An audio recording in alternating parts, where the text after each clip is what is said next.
అందరికీ నమస్కారం. ఈరోజు మన రాష్ట్ర ప్రభుత్వం కేంద్ర ప్రభుత్వం ఆధ్వర్యంలో చేప పిల్లలు గండికోట రిజర్వాయర్లో మనం వదలడం జరుగుతూ ఉంది. ఈ కార్యక్రమానికి విచ్చేసిన రాష్ట్ర చైర్మన్ రాంప్రసాద్ గారికి, ఆర్డీఓ గారికి, ఎండిఓ గారికి, మిగతా వేదిక అలంకరించిన పెద్దలకు, ఇక్కడికి వచ్చిన కొండాపురం మండలం నాయకులకు అందరికీ నా హృదయపూర్వక నమస్కారాలు తెలియజేసుకుంటాను. ముందుగా మన కడప జిల్లాకు రాష్ట్ర చైర్మన్ పదవి రావడం అనేది చాలా సంతోషం. రాంప్రసాద్ గతంలో తెలుగుదేశం పార్టీ ఎప్పుడైతే అధికారం లేనప్పుడు ఏ విధంగా మత్స్యశాఖ సంబంధించి జీవనోపాధి ఎవరైతే సాగిస్తున్నారో వాళ్ళందరి ఇబ్బందులను పూర్తిగా గత ప్రభుత్వం 19-24 మధ్యలో పూర్తిగా నిర్వీర్యం చేసి ఒక చీకటి జీవోలను తీసుకొని వచ్చి ఇలా బతుకు మీదనే కొట్టే పరిస్థితికి వచ్చింది గత ప్రభుత్వంలో.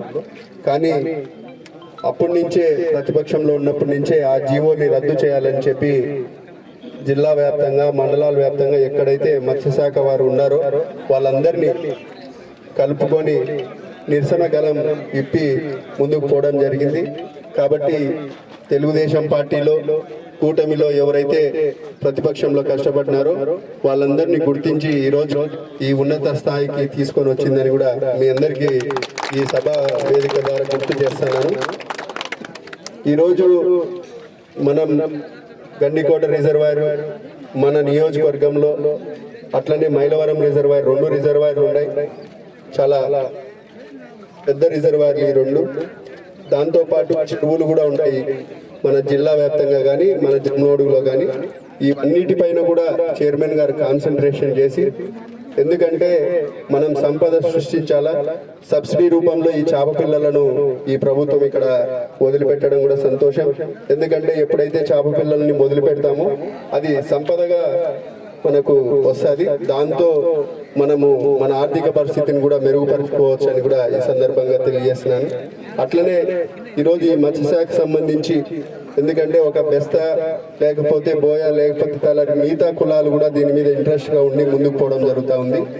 కొండాపురం మండలంలో అన్ని కులాలు, చిన్న సన్నకారు రైతులు అందరూ త్యాగం చేసింటేనే ఈరోజు ఈ గండికోటలో 26 టీఎంసీల నీళ్లు పెట్టుకోవడం జరుగుతూ ఉంది.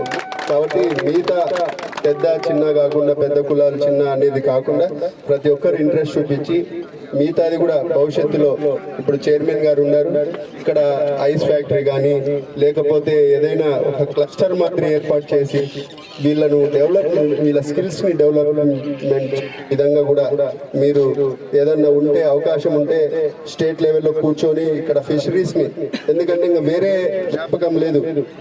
పెద్ద దాదాపు 22 గ్రామాలు జీవనోపాధి కోల్పోయినాయి. అప్పుడైతే పాడి పరిశ్రమ మీదను లేకపోతే వరి ఇట్లా అన్ని వేసుకుంటా కొంచెం రైతులు జీవనోపాధి సాగించేటోళ్ళు. కానీ ఈరోజు ఆ పరిస్థితి లేదు. కాబట్టి కేటగిరీ వైజ్ ఏదైనా ఈ ఐస్ కానీ లేకపోతే మిగతా ఏదైతే ప్యాకింగ్ ఇండస్ట్రీస్ కానీ ఏదైనా ఉండే ఎట్లయితే ఇక్కడి నుంచి ఎక్స్పోర్ట్ అయ్యే విధంగా కూడా మీరు గట్టి చర్యలు తీసుకోవాలా. ఎందుకంటే మనం ఆర్థికంగా కొండాపురం మండలం వెనకబడి ఉందని కూడా ఈ సందర్భంగా మీ అందరికీ గుర్తు చేస్తున్నాను. చైర్మన్ రావడం వల్ల నువ్వు ఇంకా ఎక్కువ కష్టపడి జిల్లాకు, నియోజకవర్గానికి, ఎందుకంటే నీ సొంత ఊరు కూడా మైలవరమే కాబట్టి నువ్వు ప్రత్యేకంగా స్వార్థంతో పనిచేయాలని కూడా ఈ సందర్భంగా కోరుకుంటున్నాను. అదేవిధంగా ఈరోజు ఇందాక రాంప్రసాద్ గారు కానీ సార్ వాళ్ళు చెప్పినారు, మీరందరూ లైసెన్స్లను రెన్యువల్ చేసుకోవాలి. ఖచ్చితంగా లైసెన్స్ రెన్యువల్ చేసుకుంటే మీకు ఈ ఇన్సూరెన్స్ అనే కాదు, రావాల్సిన బెనిఫిట్స్ కానీ, మీరు ఏదైనా సబ్సిడీ రూపంలో మనకు వలలు కానీ లేకపోతే బోట్స్ కానీ మిగతాటి ఏవైతే ఉంటాయో ప్రాధాన్యత ఉంటుంది. చైర్మన్ మన దగ్గరే ఉన్నారు కాబట్టి మనందరం ఈ సద్వినియోగం చేసుకొని బాగా గట్టిగా పనిచేయాలని కూడా ఈ సందర్భంగా తెలియజేస్తున్నాను. కాబట్టి ఇంకోటి తెలియాలనుకుంటున్నా, మనం గత ప్రభుత్వంలో ఫుల్గా ఎన్ని టీఎంసీ నీళ్లు పెట్టినా కూడా ఎప్పుడు చేప పిల్లలు ఇంత భారీ మొత్తంలో వదిలిపెట్టలేదు. కానీ ఈరోజు ఈ ప్రభుత్వం ఏర్పడిన తర్వాత కూటమి ప్రభుత్వం మన చంద్రబాబు నాయుడు గారు కూడా ముఖ్యమంత్రి వర్యులు పదే పదే చెప్తున్నారు, ఈరోజు చేప ఆరోగ్యానికి చాలా ముఖ్యము, ఖచ్చితంగా చేప తినే వాళ్ళను మనం ప్రోత్సహించాలని కూడా చెప్పడం జరుగుతూ ఉంది.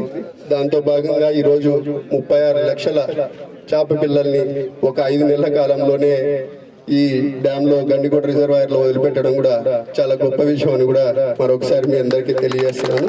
కాబట్టి లైసెన్స్ దారులు మనకు రావాల్సిన బెనిఫిట్స్ కానీ ఏవైనా సబ్సిడీ రూపంలో ఏదైనా ఉంటే ఖచ్చితంగా భారీ ఎత్తున ఒక అడ్వర్టైజ్మెంట్ మాదిరి చేసి మనం ఎక్కువ రాబట్టుకోవాలని కూడా ఈ సందర్భంగా మీ అందరికీ తెలియజేస్తున్నాను.